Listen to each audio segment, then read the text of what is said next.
নমস্কার, শুরু করলাম আজকের চতুর্থ স্তম্ভ। আমি সুচন্দ্রিমা।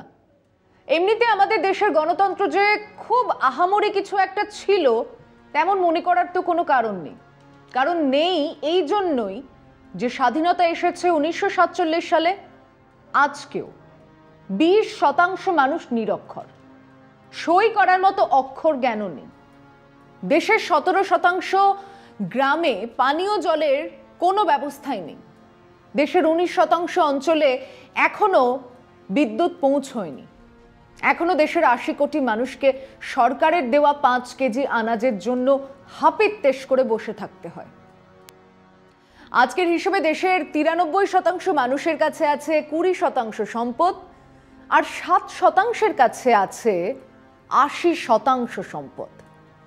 ওই 93% মানুষের আবার ওপরের 30% কাছে আছে 16% সম্পদ। মানে দেশের কম বেশি 50% মানুষের কাছে দেশের 4% সম্পদও নেই। 1947 থেকে আজ অবধি কোনো একটা ক্রিমিনাল মামলাতে একজন কোটিপতি মানুষ বা তার সন্তানের ফাঁসি হয়নি। এই বাংলা শেষ ফাঁসি দেখেছিল এক গৃহ পরিচারকের।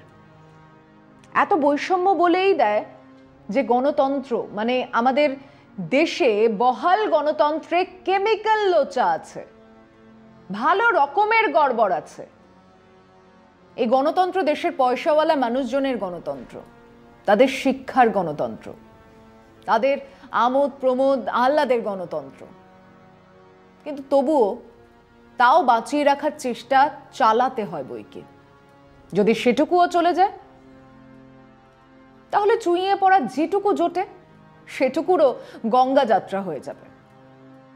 সেটা কারা বাঁচাবে?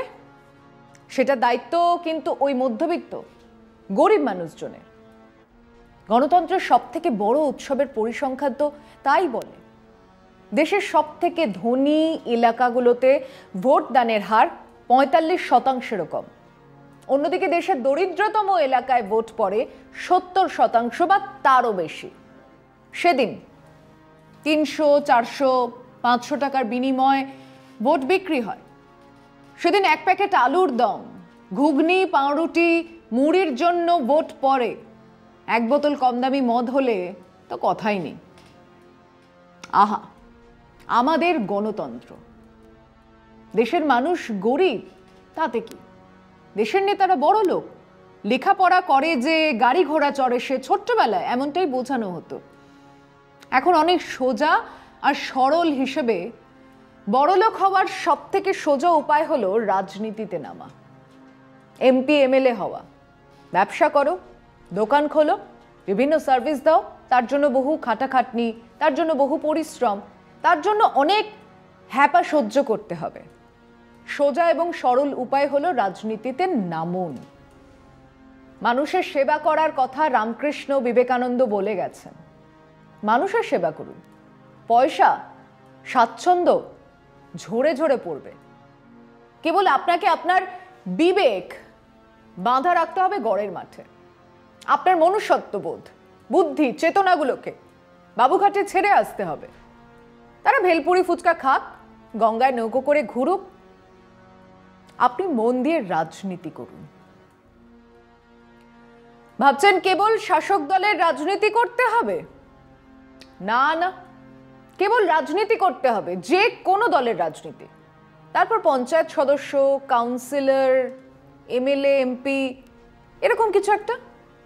পরে দল বদলের কথাও ভাবতে পারেন। যেখান থেকে হোক শুরুটা করে দিন, আপনার রোজগার বাড়বে। সারা দেশের মানুষের রোজগার কমছে, বাড়ছে না। কিন্তু প্রতি বছর এমপি বা এমএলএদের এফিডেভিট চেক করুন, তাদের রোজগার বাড়ছে। বিশ্বাস হচ্ছে না তো? আচ্ছা, এই রাজ্যে পরপর 3 বার নির্বাচিত হয়েছেন এমন 4 দলের 4 জন এমপির এফিডেভিট, তা দেখেই জানাচ্ছি তাদের রোজগার কত শতাংশ বেড়েছে।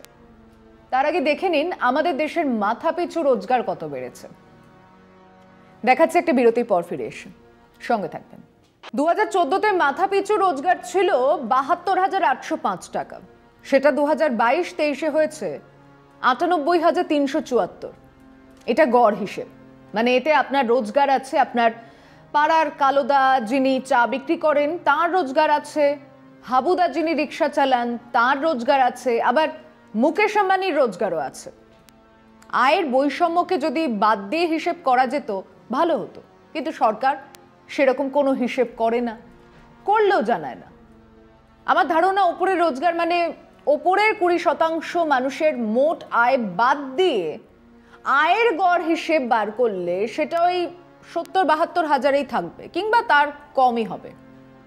সেই 70 কি 80% মানুষ ম্যাঙ্গো পিপল, আম আদমি, যাদের ভোট দিয়ে সংসদে পাঠান তাদের প্রতিনিধি করে, তাদের হিসেবটা দেখুন।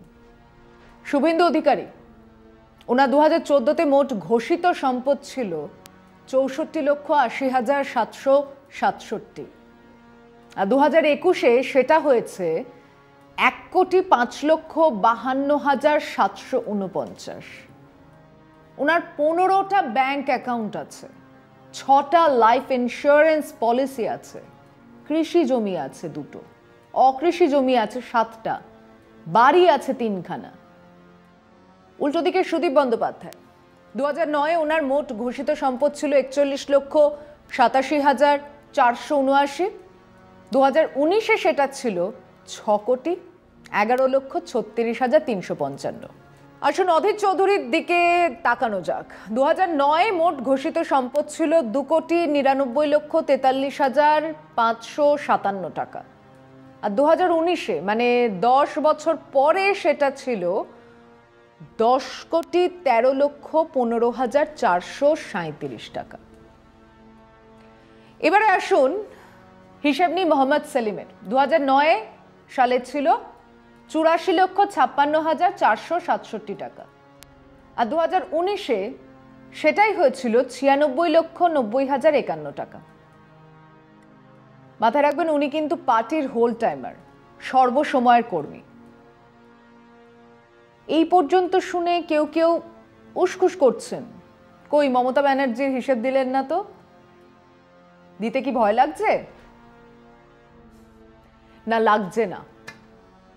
আগেই বলেছি আমার কোনো দায় নেই, দিইনি, কারণ উনি সেই সব বিরল রাজনীতিবিদদের তালিকায় যার ঘোষিত আয় কমেছে, অনেকটাই কমেছে, ব্যতিক্রম বলেই তার উল্লেখ করিনি।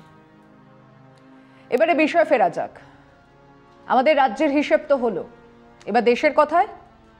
অ্যাসোসিয়েশন ফর ডেমোক্রেটিক রিফর্ম নামের এক সংগঠন কদিন আগের এক সমীক্ষাতে জানাচ্ছে যে আমাদের দেশের লোকসভা সদস্যদের গড় সম্পদ 20,47 লক্ষ টাকা। রাজ্যসভার সদস্যরা আরো বড় লোক, তাদের গড় সম্পদ 79,54 লক্ষ টাকা। হ্যাঁ, দেশের মানুষ যারা ভোট দেন তাদের গড় আয় 70 কি 72 হাজার টাকা। তাদের সেবা করার জন্য যারা রাজনীতি করেন তাদের গড় সম্পদ লোকসভাতে 20 কোটি, রাজ্যসভায় 79 কোটি টাকার বেশি। লোকসভার 34%, রাজ্যসভার 38% সদস্যদের নিজের আয় 10 কোটি টাকার বেশি। একবারও ভাববেন না যে এই তালিকাতে বিরোধী নেতারা নেই। সবচেয়ে ধনী রাজ্যসভা সদস্য ডক্টর বন্দি পার্থসারথীর মোট সম্পদ 5,300 কোটি টাকা। উনি তেলেঙ্গানার বিআরএস দলের প্রতিনিধি। সমাজবাদী দলের জয়া বচ্চনের সম্পদ 1,001 কোটি টাকা। কংগ্রেসের নকুলনাথ, কমলনাথের পুত্র, ওনার মোট সম্পদ 660 কোটি টাকা। কংগ্রেসের সাংসদ ডিকে সুরেশের মোট সম্পদ 338 কোটি টাকা। অবশ্য বিজেপির রেকর্ড সবচেয়ে ভালো, কারণ তারাই সংখ্যাগরিষ্ঠ দল। তাদের 92 জন সাংসদের 10 কোটি টাকার বেশি সম্পদ আছে। কংগ্রেসের 21 জনের, ডিএমকে 13 জনের, ওয়াইআরসিপি জগন রেড্ডির দলের 13 জন সাংসদের মোট সম্পদ 10 কোটি টাকার বেশি। বলছি বাকি কথা বিরতির পর, সঙ্গে থাকুন। লোকসভার হিসেব, রাজ্যসভায় বিজেপির 36 জন, কংগ্রেসের 20 জন, আর ওয়াইএসআরসিপির 7 জন ওই 10 কোটি ক্লাবের সদস্য। রাজ্যসভায় 13 জন তৃণমূল সদস্যের গড় সম্পদ 4 কোটি 34 লক্ষ। বামপন্থীদের সম্পদের পরিমাণ অনেক কম, তারা নির্বাচনী বন্ডের টাকা নেননি। এই অহংকার তাদের থাকতেই পারে, কিন্তু এই প্রত্যেক বিরোধী দলের সঙ্গেই তাদের ঐক্যবদ্ধ রাজনৈতিক আন্দোলনের মঞ্চে তো তাঁরাও আছেন। তাদের অহংকার আর গর্বের কথা বলার সময় এটাও তো মাথায় থেকেই যায়।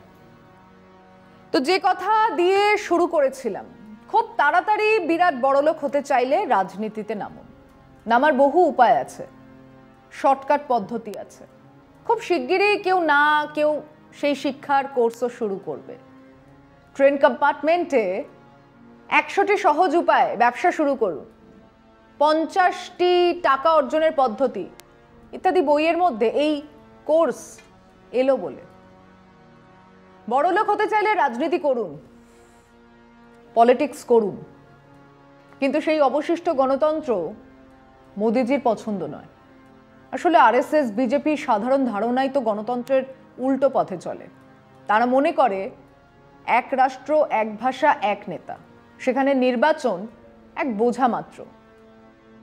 খেলা শুরু হয়েছে স্বাভাবিক কারণেই। গুজরাট থেকেই কলেজ নির্বাচন, ক্লাব নির্বাচন, পঞ্চায়েত নির্বাচনে আমরা শুনেছি আনকন্টেস্টেড উইন, বিনা প্রতিদ্বন্দ্বিতায় জয়ের কথা। এবারে লোকসভাতেও সেটা দেখা গেল। প্রথমে সুরাতে, সেখানে বিজেপি প্রার্থীর বিরুদ্ধে যিনি ফর্ম জমা করেছেন তার মনোনয়ন বাতিল হয়েছে, জিতে গেছে বিজেপি। মধ্যপ্রদেশের খাজুরাহো আসনে মূল প্রতিপক্ষ সমাজবাদী দলের মীরা যাদবের প্রার্থী পদ বাতিল হয়েছে। প্রার্থীর মনোনয়ন বাতিল করে দেওয়ার জন্য বিরোধীরা একজন ফরওয়ার্ড ব্লক প্রার্থীকে সমর্থন জানিয়েছেন। তিনি কতক্ষণ উইকেটে টেকেন সেটা দেখার। নির্বাচন শেষ হবার আগে এই গোটা 4-5 আসনে বিজেপি বিনা প্রতিদ্বন্দ্বিতায় জিতে গেলে যারা অবাক হবেন, যাদের হাঁ মুখে মাছি পড়বে, তাদের জানিয়ে রাখি, এই সংখ্যাটা আগামী নির্বাচনে কমসম করেও 200-250-তে ঠেকবে এবং তারপরে গণতন্ত্রের নেংটি এই নির্বাচনও থাকবে না। আজ এ পর্যন্তই। শুভরাত্রি।